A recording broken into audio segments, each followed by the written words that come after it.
तो हमारे साथ अभी है डॉक्टर शाहिद परवेज सर, जो अभी बहुत सारे डिसीज़ को बहुत टाइम से नेचुरोपैथी और आयुर्वेद से ठीक करते हैं। तो आज हम उनसे जानेंगे कि वो कैसे ठीक करते हैं। तो सर, हम पहले ये पूछना चाहेंगे कि जो क्रॉनिक डिसीज़ जो हम आप ठीक करते हो, वो आप क्रॉनिक डिसीज़ कैसे, मतलब हम जानते हैं कि वो क्रॉनिक डिसीज़ है, वो कैसे मतलब पता चलता है?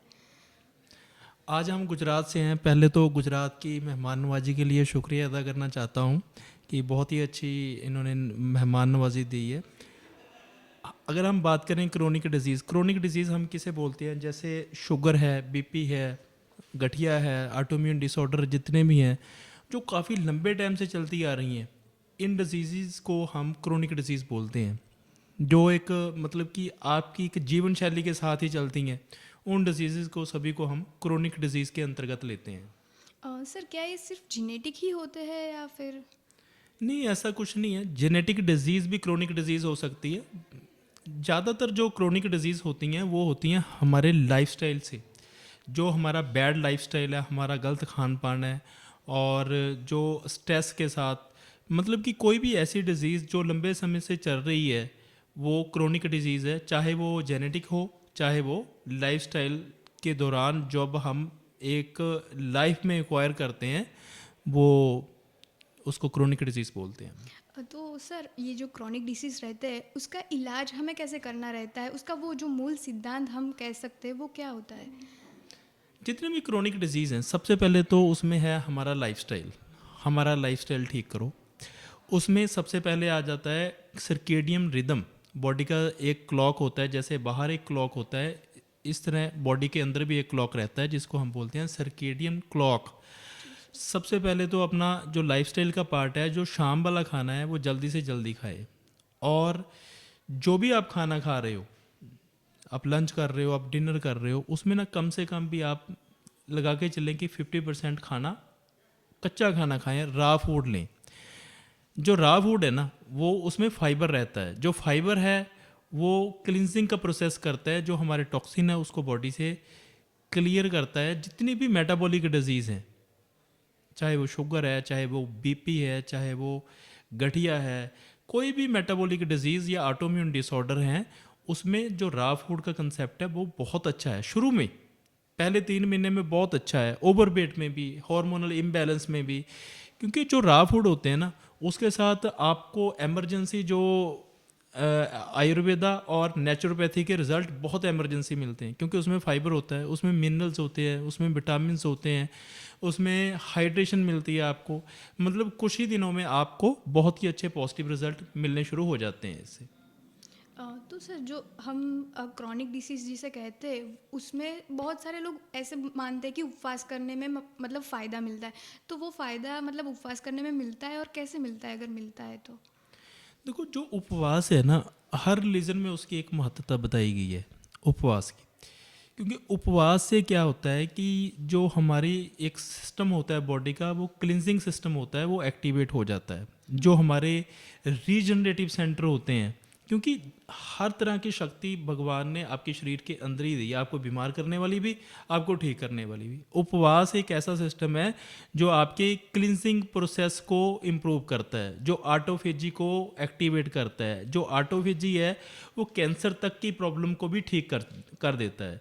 ये तो शुगर, बीपी, गठिया, स्किन डिसऑर्डर जितने भी हैं, ये तो हार्मोनल इम्बैलेंस जितने भी हैं, ये तो बहुत जल्दी ठीक होने शुरू हो जाते हैं। उपवास तो एक बहुत ही अच्छी कड़ी है, आपको क्रोनिक डिजीज़ से निकालने की एक बहुत ही अच्छी कड़ी है। उपवास आप करिए, हफ्ते बाद करिए, और हफ्ते बाद नहीं कर सकते 15 दिन बाद करिए, कम से कम महीने में तो एक करिए। उपवास आपके लिए बहुत ज़्यादा ज़रूरी है। और अगर नहीं कर सकते उपवास, तो इंटरमिटेंट फास्टिंग भी आप कर सकते हो कि शाम का खाना जल्दी से जल्दी खाएं, और सुबह का जो आपका ब्रेकफास्ट है थोड़ा लेट करें। आपका जो मतलब कि जो रात में ही आपका एक इंटरमिटेंट फास्टिंग हो जाएगा, वो भी आपके लिए बहुत सूटेबल बैठेगा। और जो इंटरमिटेंट फास्टिंग होती है, वो कितने आवर्स की मतलब रखनी चाहिए? अगर किसी को डायबिटीज़ है तो उनको फिर खाने में मतलब भूख ज़्यादा लगेगी, और ऐसा कुछ हो तो फिर कितना टाइम गैप रखना चाहिए? वैसे जो इंटरमिटेंट फास्टिंग है उसमें आप 14 आवर्स से ऊपर लेके चलो। मतलब कम से कम वो होनी चाहिए 14 आवर्स की, ठीक है ना। उससे ऊपर जितनी भी आपकी बॉडी की मतलब कि है विल पावर उतना आप इसको एक्सटेंड कर सकते हो। बाकी डिजीज़ वाइज भी डिपेंड करता है। जैसे टाइप 1 डायबिटीज़ में पेशेंट बहुत ज़्यादा टाइम मतलब कि अपने आप को फास्टिंग पे नहीं रख सकता, क्योंकि उसमें हाइपोग्लिसीमिया होने के चांसेस रहते हैं, ठीक है ना। उसमें थोड़ा सा आप कम कर सकते हो टाइम। और जो ऐसी डिजीज़ हैं जैसे हार्मोनल इम्बैलेंस, ओवरवेट पेशेंट को, फैटी लिवर का अगर पेशेंट है, या आपको कोई गैस्ट्रिक ट्रबल है, तो उसमें आप इसको एक्सटेंड कर सकते हो। इंटरमिटेंट फास्टिंग को आप 16 आवर पे भी जा सकते हो, आप 18 आवर्स पे भी जा सकते हो। जी सर। तो ये तो हो गया उपवास से हमें इंटरनली, ठीक है। बाहर से जैसे मिट्टी चिकित्सा हो गई, जल चिकित्सा हो गई, तो वो क्रॉनिक डिसीज जैसे डायबिटीज़, हाई बीपी में वो किस तरह से काम करता है वो चिकित्सा? बिल्कुल, बहुत अच्छा क्वेश्चन है आपका। मिट्टी की चिकित्सा, जैसे हम मड में प्ले करते हैं, तो उसके साथ क्या होता है कि जो हमारी स्किन के अंदर जितने भी टॉक्सिन्स होते हैं, जितने भी हमारे विसरा में टॉक्सिन्स होते हैं, ऐसे मेटाबोलाइट होते हैं जो स्किन के रास्ते बाहर जाने चाहिए, तो वो जो मिट्टी मड वाला पार्ट है उसके साथ क्या है कि स्किन की क्लिनजिंग होनी शुरू हो जाती है, वहाँ से जो टॉक्सिन है वो बाहर जाने शुरू हो जाते हैं। इसी तरह पानी की ट्रीटमेंट है। पानी भी यही करता है कि आपकी जो स्किन है उसको क्लिनजिंग करना शुरू कर देता है, और आपके जो टॉक्सिन है वो बाहर आने शुरू हो जाते हैं। क्योंकि जो स्किन है वो स्किन एक उसको थर्ड किडनी बोला गया है। अगर स्किन को आप अच्छा मतलब कि इन्वायरमेंट दे दोगे, मतलब मिट्टी वाला या पानी वाला, वो आपके जो रोग हैं वो खुद बाहर निकालने शुरू कर देता है। मतलब यहीं से भी वहाँ पे आपकी जो बॉडी की हीलिंग है वो स्टार्ट हो जाती है। ये बहुत बढ़िया है, मतलब हमें अंदर से भूखा भी नहीं रहना पड़ेगा और अच्छे से काम भी करेगा। तो मतलब अभी हम समझ रहे हैं कि क्रॉनिक डिसीज़ में ये प्राकृतिक आहार भी वर्क करता है। तो वो दवाई की जगह कैसे ले सकता है? मतलब अगर हम सोचते हैं कि हम दवाई से ही ठीक हो गए, लेकिन वो दवाई को रिप्लेस करके हम प्राकृतिक आहार पे डिपेंड करते हैं, तो वो कैसे काम करता है प्राकृतिक आहार जो? बिल्कुल, जैसे आयुर्वेद में भी बताया गया है कि आहार ही परम औषधम, मतलब कि जो हमारा आहार है ये परम औषध है। जी सर। जो मतलब हीलिंग है वो आपकी रसोई से स्टार्ट होती है, जो बीमारी है वो भी आपकी रसोई से स्टार्ट होती है। आप रसोई को कैसे चला रहे हो उस पर डिपेंड करती है आपकी हेल्थ। आप कितने अच्छे तरीके से मतलब कि रसोई को चला रहे हो, वही आपकी एक हेल्थ है। जितना भी आप फूड को प्रोसेसिंग करोगे, ओवर प्रोसेसिंग करोगे, फ्राई करोगे, जितने भी ऐसे खाने हैं ये फ्री रेडिकल होते हैं। इनमें जिस खाने में फ्री रेडिकल हैं ये हमारे लिए खाना अच्छा नहीं है। जितना भी हम खाना सिंपल रखेंगे, सादा रखेंगे, खाना लाइट रखेंगे, वो हमारे लिए बहुत अच्छा है। जैसे कि हम आ जाएं हमारे ग्रेन पे। जैसे ग्रेन पहले क्या थे कि हम न्यूट्रल ग्रेन जैसे बाजरा, ज्वार, जौ, रागी और स्वांग, पीली कंगनी, ऐसे अनाजों का सेवन करते थे। इसको हम मोटे अनाज भी बोल देते हैं या मिलेट्स भी बोल देते हैं, न्यूट्रल ग्रेन आगे, या इसमें पॉजिटिव ग्रेन भी आ जाते हैं। आजकल हम ज़्यादा डिपेंड हो गए गेहूं और चावल पे। जो गेहूं और चावल है ना, ये जीएमओ टाइप का एक फूड है, मतलब जेनेटिकली मॉडिफाइड। अगर आप गेहूं की बात करें, आज से 40 साल 50 साल पहले जो गेहूं थी, आज वो गेहूं है ही नहीं। बिल्कुल। एक्चुअली वो गेहूं देखने में है, एक्चुअली उसके जो गुण हैं वो गेहूं वाले है ही नहीं। उसमें ग्लूटेन है, मीठा बहुत ज़्यादा है, फाइबर नाम की कोई चीज़ नहीं है। मतलब अगर आप आज भी आप अपना खाना आप ठीक कर लेना, तो बीमारी होने का तो चांस ही पैदा ही नहीं होता। सारा जो आपका खान पान है वो अगर आप ठीक हो जाए, वो आहार ही जो आपका है वो एक औषधि का काम करेगा। बिल्कुल सर। तो ऐसे कौन से खाद्य पदार्थ हैं जो सूजन में भी और टॉक्सिन में भी काम करते हैं, वो उनको सूजन को कम करने में काम करते हैं? ऐसे कोई खाद्य पदार्थ की लिस्ट है, आप कुछ आप शेयर करना चाहो तो? हाँ बिल्कुल मैडम, इसमें जैसे एंटी इन्फ्लेमेटरी, मतलब जितना भी क्रोनिक डिजीज़ हैं उसकी स्टार्टिंग कहाँ कहाँ से होती है? बॉडी में जब इन्फ्लेमेशन होनी शुरू हो जाती है, बॉडी में टिश्यू पे इन्फ्लेमेशन, सोजिश होनी शुरू हो जाती है। एंटी इन्फ्लेमेटरी खाने कौन कौन से हैं? वही आ गया कि जो मतलब कि कच्चे खाने हैं, जैसे फ्रूट हो गया, सैलड्स हैं, या अंकुरित दालें जिसको हम स्प्राउट बोल देते हैं, या नट्स, उसको हम सोख करके नट्स भी खा सकते हैं। जितने सीड्स हैं उसको भी हम सोख करके खा सकते हैं।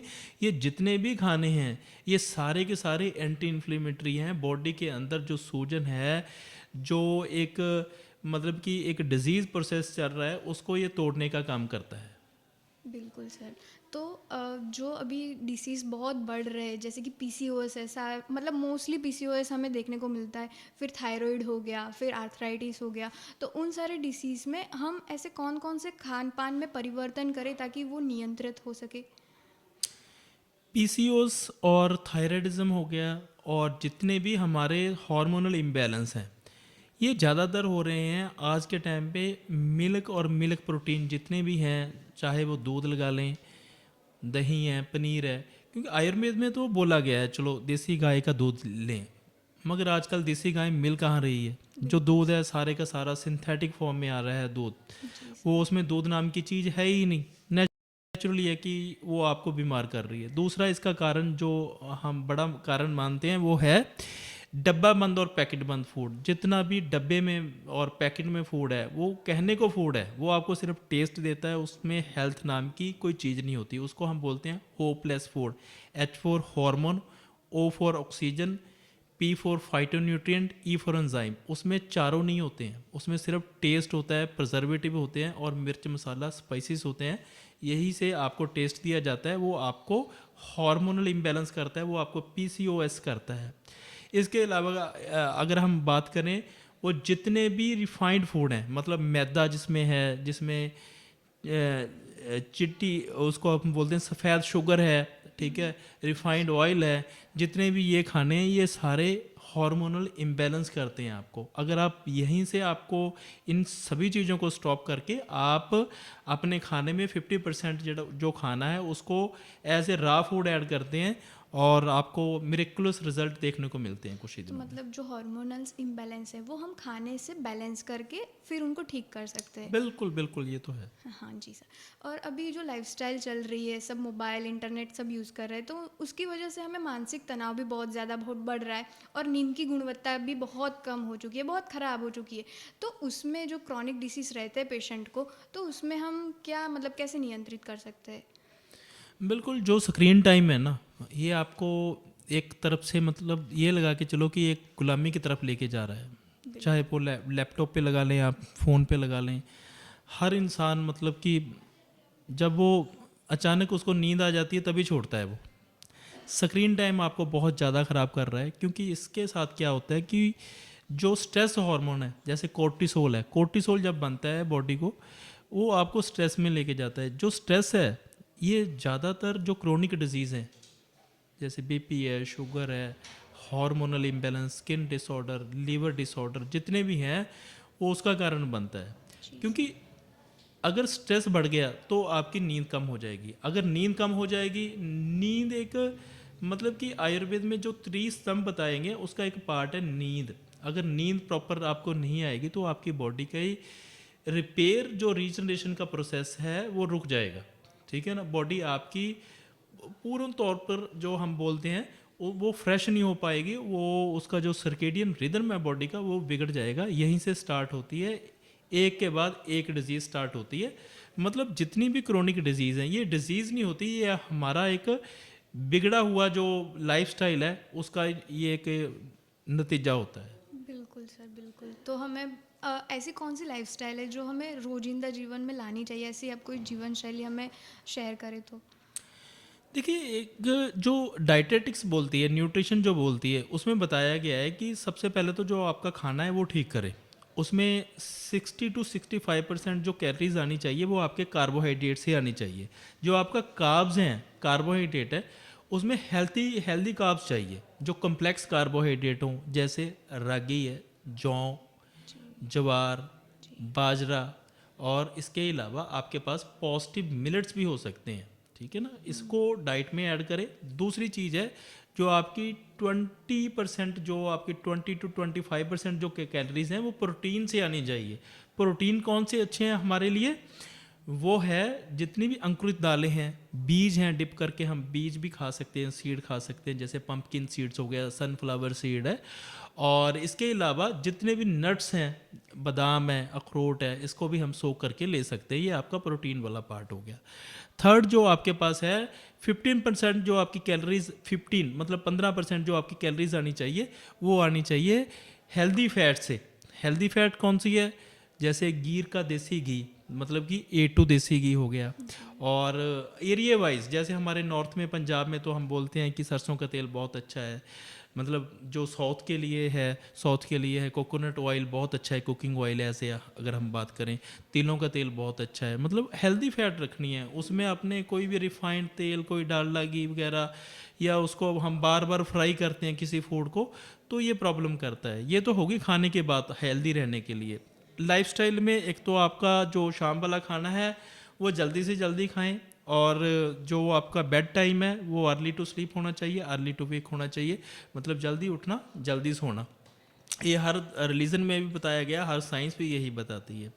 और कम से कम आप आधा घंटा आपको एक्टिविटी में इन्वॉल्व करना चाहिए, चाहे वो योगा है, जॉगिंग है, साइकिलिंग है, या कोई भी एरोबिक एक्सरसाइज है, इसमें आप अपने आप को ज़रूर इन्वॉल्व करें। और लास्ट है वो जो आज का हमारा सिस्टम है उसमें थोड़ा बहुत आप स्ट्रेस करें कि फ्रूट ज़रूर लें, और सैलड्स वगैरह जितने भी आप इंक्लूड कर सकते हैं अपनी डाइट में वो ज़रूर रखें, और खाने को अच्छे तरीके से चबा कर खाएँ हमेशा, और आप हमेशा मतलब कि हेल्दी रहोगे। तो जो सर सलाद रहता है वो हमें पहले खाना है, खाना खाने से पहले वो हमें कच्चा खाना है पहले?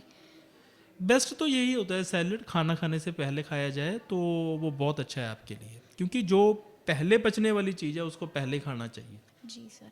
और जो आजकल ट्रेंडिंग चल रहा है जिम वगैरह, उसमें तो बोलते हैं कि हमें एक स्कूप तो प्रोटीन लेना ही लेना है, तो फिर वो उसका असर कैसे रहता है फिर हमारी बॉडी पे क्योंकि सारे ही लोग अभी तो जिम कर रहे हैं तो। मैंने वही बताया है, क्योंकि जो सिंथेटिक प्रोटीन है डब्बा बंद या पैकेट में वो प्रोटीन आ रहा है वो आपको दिखाया जाता है, वो एक्चुअल में प्रोटीन है ही नहीं, या प्रोटीन तो चलो है, उसमें कुछ ना कुछ ऐसी एनाबॉलिक चीज़ें हैं जो आपको कुछ ही दिनों में आपका मसल जो साइज़ होता है उसको बढ़ा देती हैं, मगर वो एक्चुअली हमारी बॉडी के एडजस्टेबल नहीं होती।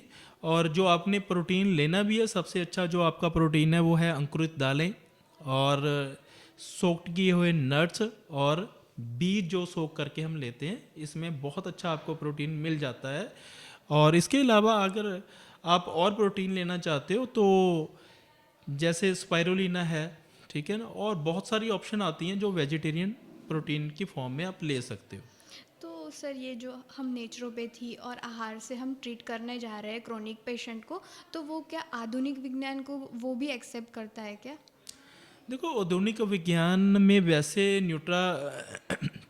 न्यूट्रिशन को लेके कोई ऐसी मतलब कि स्टडी नहीं होती, मगर जो आज के जो मतलब क्वालिफाइड डॉक्टर हैं वो इस चीज़ को समझने लगे हैं, वो अच्छे तरीके से आप अपने पेशेंट को काउंसलिंग कर रहे हैं डाइट की, ये एक अच्छी बात है, एक अच्छी शुरुआत है। अब आधुनिक साइंस वाले डॉक्टर भी जो हमारे हैं वो भी डाइट को लेके बहुत ज़्यादा मतलब कि एजुकेट कर रहे हैं अपने पेशेंट को, बहुत अच्छी बात है ये।